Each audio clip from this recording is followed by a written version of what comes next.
Bonjour à tous et bienvenue dans votre émission consacrée à l'évolution de la situation épidémique.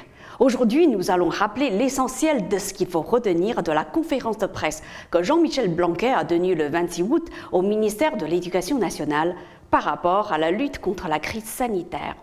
Premier point à retenir, le port du masque est obligatoire pour tous les adultes et les élèves dès la 6e, sans exception. Cette mesure concernerait aussi les enseignants de maternelle.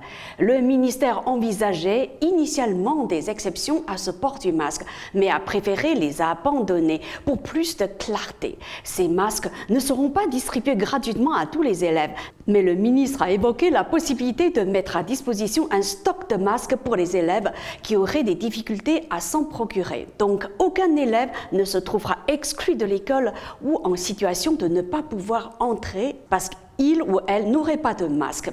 Les personnels de l'Éducation nationale, eux, seront fournis en masque par le ministère.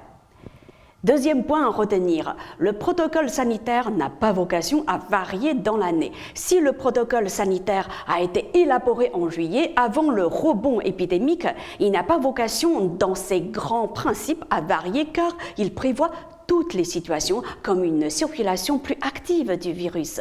Le protocole sanitaire est encore valable et le sera tout au long de l'année. Il est d'ailleurs disponible et actualisé sur le site du ministère. Le ministre de l'Éducation a néanmoins souligné qu'il pourrait y avoir, en fonction de l'évolution de la situation, des adaptations qui seront ciblées sur un établissement ou un territoire après décision des recteurs, préfets et autorités régionales de santé.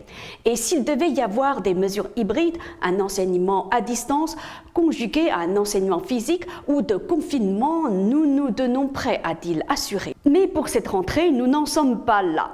Troisième point à retenir, des fermetures de classes possibles si des cas sont détectés.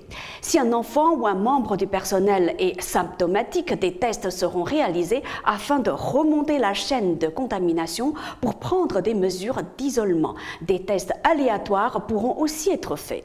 Cela pourra conduire à la fermeture d'une classe ou d'une école après décision prise avec les autorités de santé. Notre objectif est d'être capable de réagir dans les 48 heures à chaque fois que des symptômes sont signalés, a affirmé le ministre.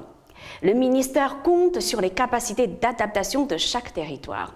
En cas d'activation de la circulation du virus dans une zone géographique donnée, comme actuellement en Île-de-France ou dans les Bouches-du-Rhône, des mesures plus strictes pourraient être décidées.